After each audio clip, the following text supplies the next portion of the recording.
Assalamualaikum warahmatullahi wabarakatuh. Di sini saya akan menjelaskan beberapa materi mata kuliah konsep dasar bahasa Indonesia. Materi pertama yang akan saya bahas yaitu mengenai hakikat bahasa. Pokok pembahasan yang ada dalam hakikat bahasa ada 4. Yang pertama, pengertian bahasa. Yang kedua, sifat khusus bahasa manusia. Yang ketiga, ciri-ciri bahasa. Dan yang keempat adalah fungsi bahasa. Pembahasan yang pertama yaitu mengenai pengertian bahasa. Secara universal, bahasa adalah suatu ungkapan dalam bentuk ujaran. Sifat bahasa itu ada 5. Yang pertama, secara sistematik, artinya memiliki sistem, yaitu sistem bunyi dan makna. Yang kedua, manasuka, artinya unsur-unsur bahasa dipilih secara acak tanpa dasar atau tidak ada hubungan logistik antara bunyi dan makna. Yang ketiga, ujar, artinya berbentuk ujaran yang dihasilkan oleh alat ucap manusia. Yang keempat, manusiawi, artinya bahasa berfungsi selama manusia memanfaatkannya. Dan yang kelima adalah komunikatif, artinya bahasa sebagai penyatu keluarga, masyarakat dan bangsa dalam kegiatannya. Berdasarkan sifat-sifat tersebut, maka bahasa dapat dimaknai sebagai alat komunikasi antar manusia berupa lambang bunyi ujaran yang dihasilkan oleh alat ucap manusia. Pembahasan yang kedua yaitu mengenai sifat khusus bahasa manusia. Sifat khusus bahasa manusia ada 4. Yang pertama, produksionalitas, artinya bahasa banyak menghasilkan unsur-unsur yang tidak terbatas jumlahnya. Yang kedua, ada komposisionalitas.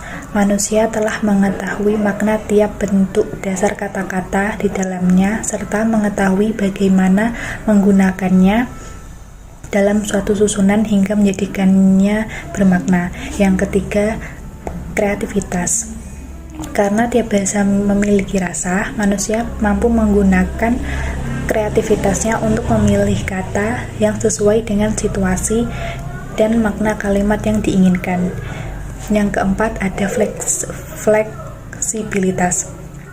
Istilah atau perumpamaan yang digunakan oleh manusia dapat berkembang seiring dengan perubahan zaman. Pembahasan yang ketiga yaitu mengenai ciri-ciri bahasa. Ciri-ciri bahasa ada 5. Yang pertama yaitu bahasa itu bermakna. Bahasa merupakan lambang bunyi yang melambangkan makna tertentu. Ciri yang kedua yaitu bahasa bersifat arbitrar. Arbitrar berarti tidak ada hubungan pasti antara lambang bunyi dan makna. Ciri yang ketiga yaitu bahasa itu konvensional dan universal. Sekelompok manusia harus mematuhi konvensi atau kesepakatan bahwa suatu lambang bunyi mewakili suatu makna. Selain itu, bahasa juga bersifat universal karena pasti terdiri dari vokal dan konsonan. Ciri yang keempat yaitu bahasa punya variasi. Variasi bahasa dapat dipengaruhi oleh latar belakang ekonomi, pendidikan, tempat tinggal, dan profesi. Ciri yang kelima yaitu bahasa menjadi identitas penuturnya. Suatu kelompok sosial akan merasa berbeda apabila memiliki bahasa mereka sendiri. Pembahasan yang keempat yaitu mengenai fungsi bahasa. Bahasa memiliki 7 fungsi. Fungsi yang pertama yaitu instrumental, untuk memenuhi kebutuhan atau menyampaikan keinginan. Fungsi yang kedua yaitu regulatori, untuk mengontrol perilaku orang lain seperti menyuruhnya atau melarangnya melakukan sesuatu. Yang ketiga, interaksional, untuk berinteraksi dan menjalin hubungan sosial dengan orang lain. Yang keempat, personal, untuk menyampaikan pendapat atau pemikiran diri sendiri. Yang kelima, imajinatif, untuk mengekspresikan ide fiksional dan imajinasi di luar nalar. Yang keenam, heuristik. Untuk mencari informasi, fakta, serta keterangan yang ingin diketahui seseorang. Yang ketujuh, informatif. Untuk memberikan informasi, fakta, serta keterangan kepada lawan bicara. Materi kedua yang akan saya jelaskan yaitu mengenai fonologi. Akar kata fonologi berasal dari dua kata, itu fon dan logos, yang artinya bunyi dan ilmu. Secara sederhana, fonologi adalah cabang ilmu yang mempelajari bunyi-bunyi bahasa. Bunyi-bunyi bahasa yang dimaksud adalah bunyi yang dihasilkan oleh alat ucap manusia, dapat diterima oleh telinga manusia, dan memenuhi hakikat bahasa. Cabang fonologi ada dua.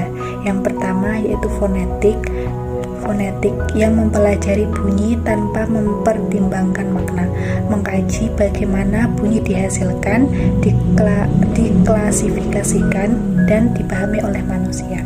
Cabang fonologi yang kedua yaitu fonemik, yang mempelajari bunyi dengan mempertimbangkan makna. Usaha mempelajari bunyi bahasa dalam peranannya membedakan makna pada tuturan yang dihasilkan. Berdasarkan proses terjadinya, fonetik dibagi menjadi tiga, yaitu yang pertama fonetik artikulatoris, mempelajari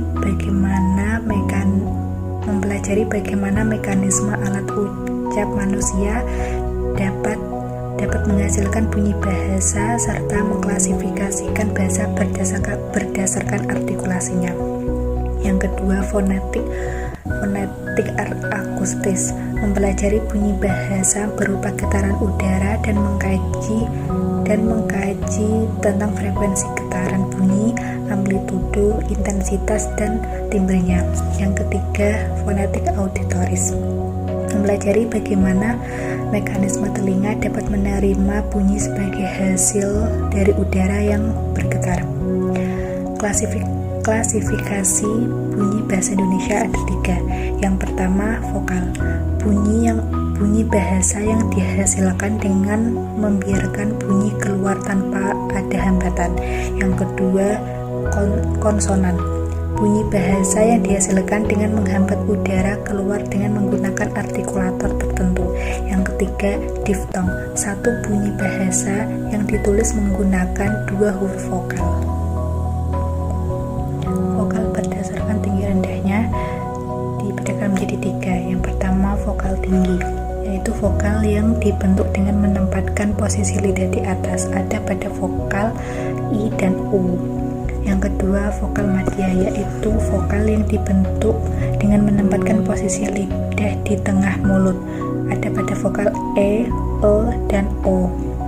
Yang ketiga, vokal madya, yaitu vokal yang dibentuk dengan menempatkan posisi lidah di bawah, ada pada vokal A. Vokal berdasarkan maju mundurnya lidah dibedakan menjadi tiga, yaitu yang pertama, vokal depan, vokal yang dihasilkan saat posisi lidah berada di bagian depan, ada pada vokal I dan E. Yang kedua, vokal tengah, yaitu vokal yang dihasilkan saat posisi lidah berada di bagian tengah, ada pada vokal A dan E. Yang ketiga, vokal belakang, vokal yang dihasilkan saat posisi lidah berada di bagian belakang, ada pada vokal U dan O. Vokal berdasarkan posisi bibir dibedakan menjadi tiga. Yang pertama, vokal bulat, yaitu vokal yang diucapkan dengan bentuk bibir bulat, ada pada vokal U dan O. Yang kedua, vokal tak bulat, yaitu vokal yang diucapkan dengan bentuk bibir tidak bulat atau melebar, ada pada vokal I, E, dan O. Yang ketiga, vokal netral, yaitu vokal yang diucapkan dengan bentuk bibir tidak bulat dan tidak melebar, ada pada vokal A.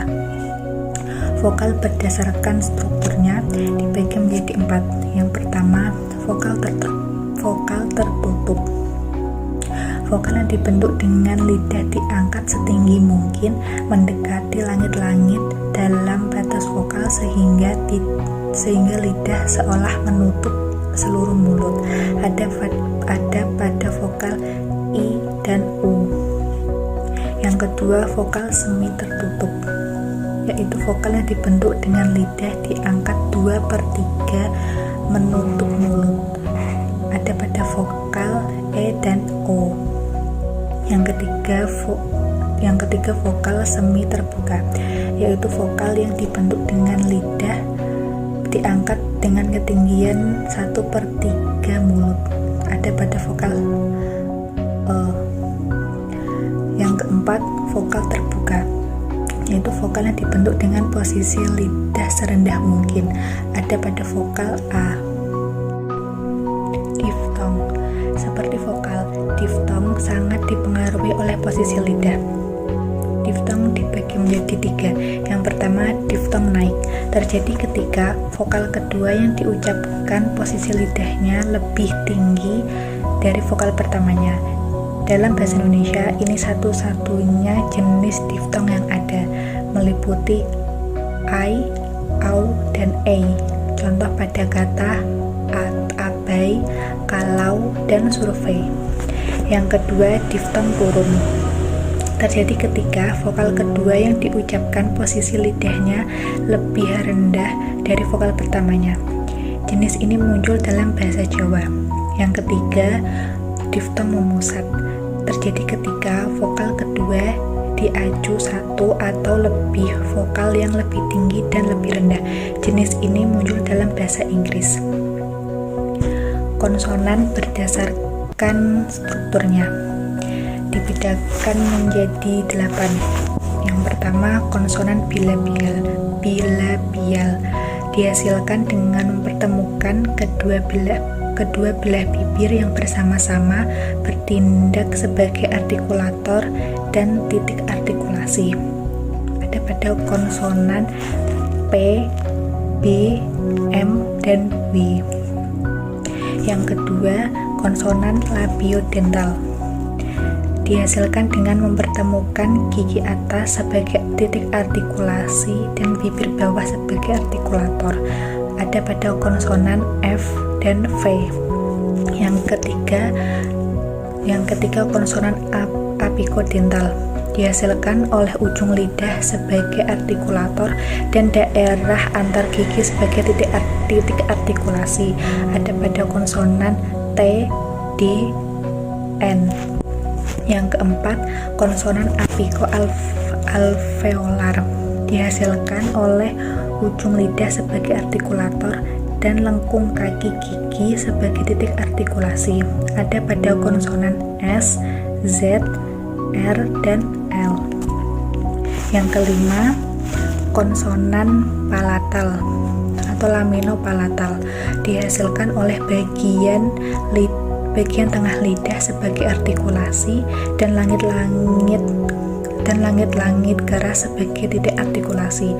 Ada pada konsonan C, J, S, O, dan Y. Yang keenam, konsonan dorsovelar dihasilkan oleh belakang lidah sebagai artikulator dan langit-langit lembut sebagai titik artikulasi. Ada pada konsonan K, G, X, dan N. Yang ketujuh, konsonan global atau hamzah dibentuk oleh posisi pita suara sama sekali merapat sehingga menutup glotis. Ada pada konsonan seperti bunyi K pada kata rakyat.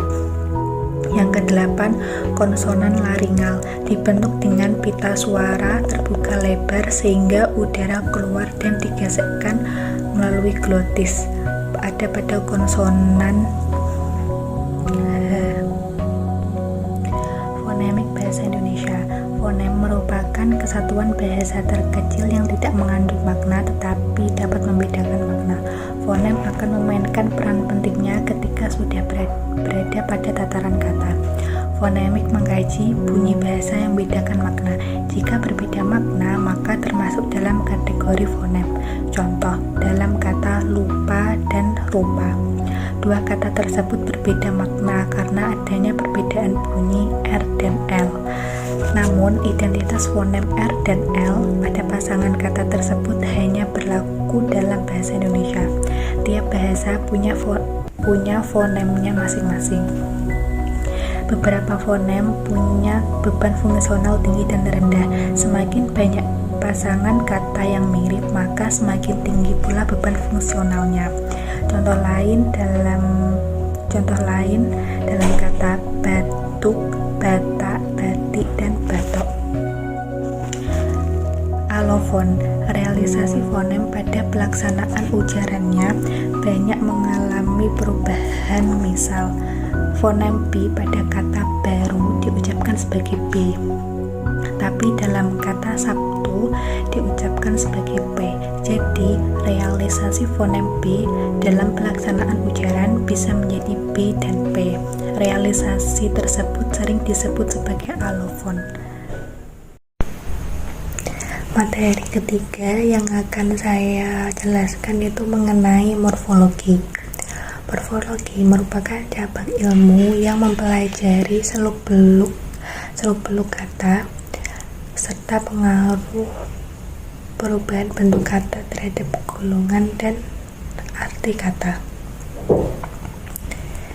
Morfem merupakan bentuk bahasa yang terkecil yang mengandung arti dan tidak dapat dibagi menjadi bagian yang lebih kecil. Misal kata lidah, jika dibagi menjadi li dan dah, bagian-bagian tersebut tidak dapat lagi disebut morfem karena tidak memiliki makna. Jenis-jenis morfem yang ada di Indonesia. Yang pertama, berdasarkan kebebasannya, morfem dibagi menjadi dua. Yang pertama yaitu morfem bebas, yaitu morfem dapat berdiri sendiri atau bisa disebut sebagai kata. Yang kedua, morfem terikat, yaitu morfem yang tidak bisa berdiri sendiri. Misal ada imbuhan me, di, a, dan lain-lain. Ada juga morfem terikat bentuk dasar seperti juang, hendi, dan lain-lain. Berdasarkan keutuhannya, morfem dibagi menjadi dua. Yang pertama, morfem utuh, yaitu morfem yang kesatuannya ditulis secara bersatu. Yang kedua, morfem terbagi, yaitu suatu morfem yang penulisannya seolah tidak merupakan satu kesatuan karena tidak tertulis secara terpisah. Contoh, morfem pe-an berdasarkan kandungan makna leksikalnya dibagi menjadi morfem bermakna leksikal dan morfem tidak bermakna leksikal. Berdasarkan pembentukan katanya dibagi menjadi dua, yaitu morfem dasar dan morfem afiks.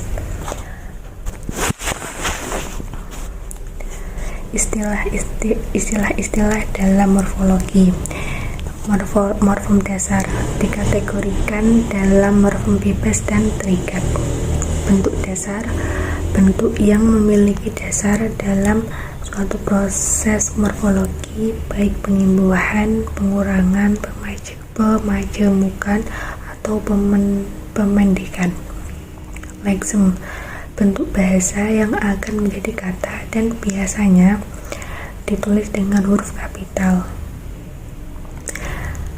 Pangkal digunakan untuk menyebut bentuk dalam proses pembentukan kata. Inflektif hanya terdapat pada pembentukan bentuk transitif. Akar, bentuk yang tidak bisa dianalisis lagi. Akar merupakan kata dasar. Kelas kata dalam bahasa Indonesia versi tradisional. Ada nominal, verbal, adjektif, berisi konsep-konsep budaya yang merupakan makna leksikal dari kata-kata pada kelas tersebut. Numeralia, membawa konsep-konsep hitungan termasuk untuk kelas nominal dan adverbial.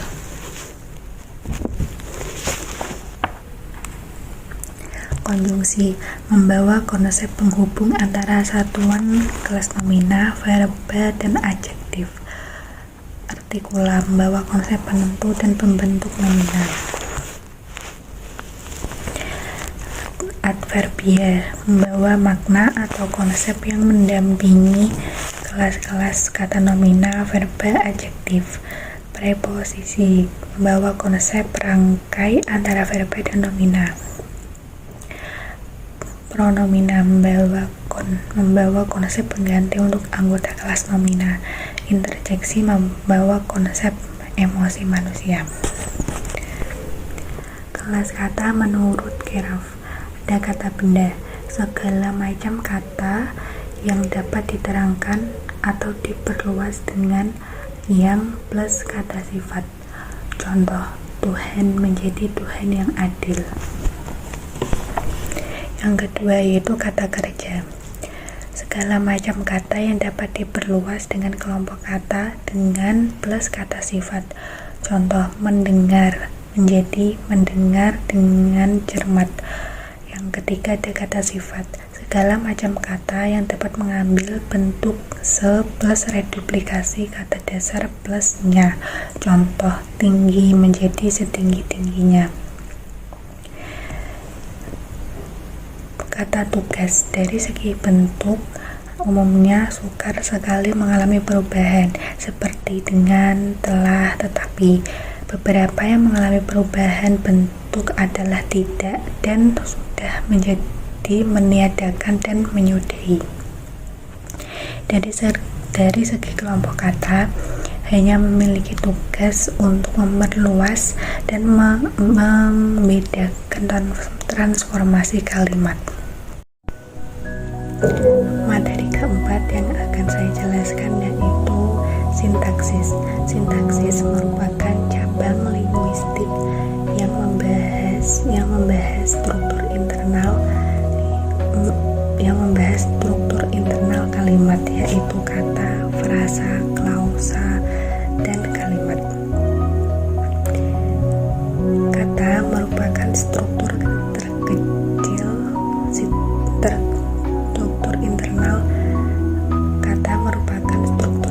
sintaksis, walaupun konsep pembentukannya merupakan bagian dari cabang morfologi. Sebagai satuan terkecil dalam sintaksis, kata berperan sebagai pengisi fungsi sintaksis, penanda kategori sintaksis, perangkat dalam penyatuan satuan atau bagian dari satuan sintaksis. Sebagai pengisi satuan sintaksis dibedakan menjadi dua. Yang pertama kata penuh, yaitu kata yang secara leksikal memiliki makna, mempunyai kemungkinan untuk mengalami proses morfologi, merupakan kelas terbuka dan dapat berdiri sendiri sebagai sebuah satuan. Yang termasuk kata penuh yang termasuk kata penuh ada pada kategori nomina, verba, adjektiva, adverbia, dan numeralia.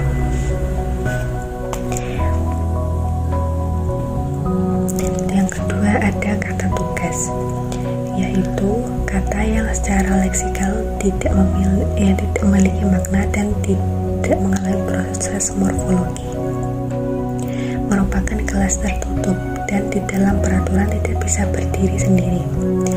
Yang termasuk kata tugas yaitu preposisi dan konjungsi.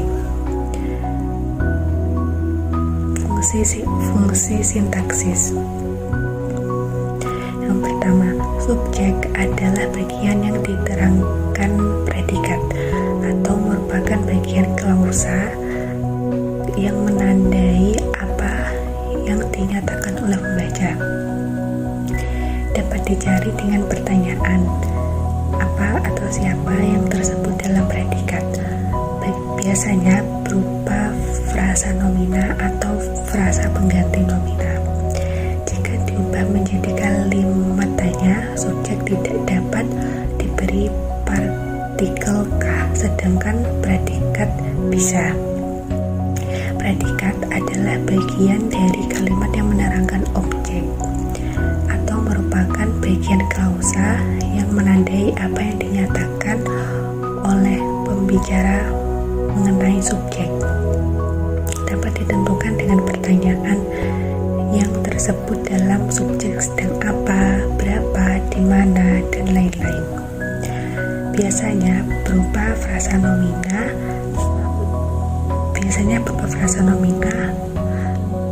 verba, adjektiva, numeralia, dan preposisi.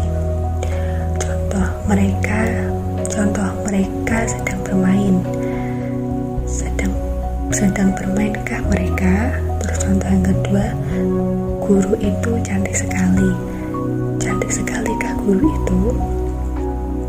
Subjek dan predikat. Objek adalah bagian dari verba yang menjadi predikat dalam sebuah klausa. Ditentukan oleh ketransitifan predikat. Biasanya berupa frasa nomina atau frasa pengganti nomina. Dibedakan menjadi dua, yaitu objek afektif dan objek efektif. Objek afektif adalah objek yang bukan merupakan hasil perbuatan predikat. Contoh, saya membaca komik. Yang kedua, objek efektif, objek yang menjadi hasil perbuatan predikat. Contoh, ia menulis surat. Pelengkap adalah bagian predikat verbal yang menjadikan predikat tersebut menjadi lengkap.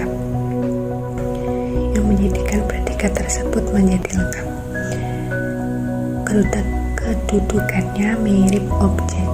Bedanya, keberadaan pelengkap tidak ditentukan oleh ketransitifan predikat, tapi oleh faktor keharusan untuk melengkapi predikat.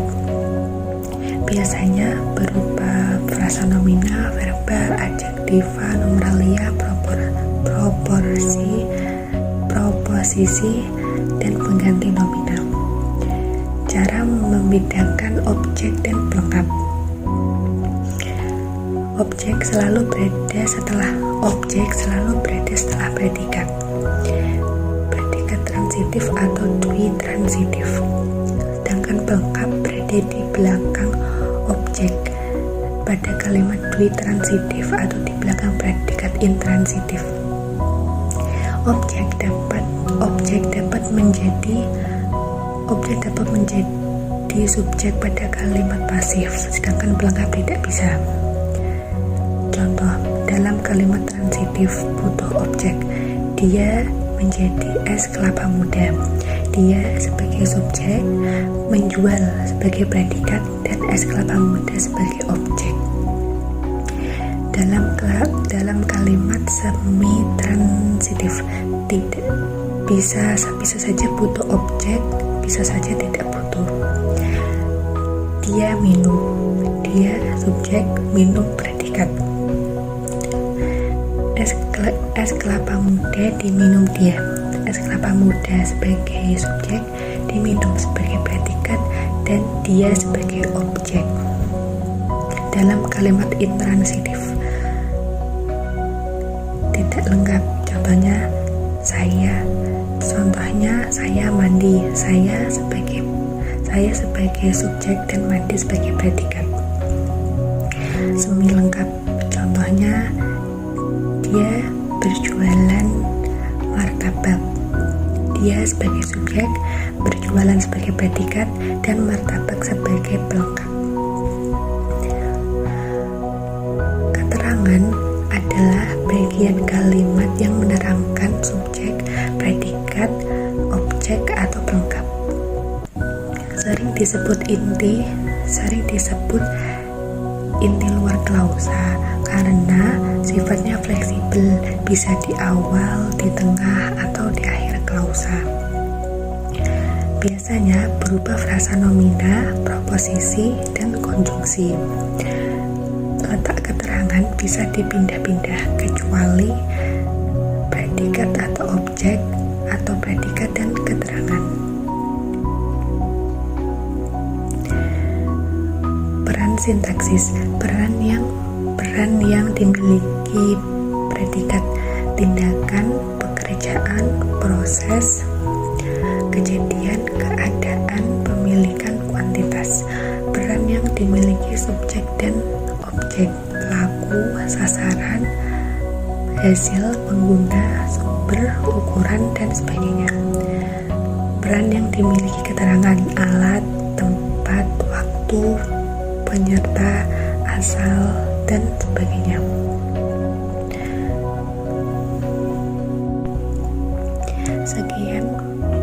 Sekian penjelasan materi dari saya.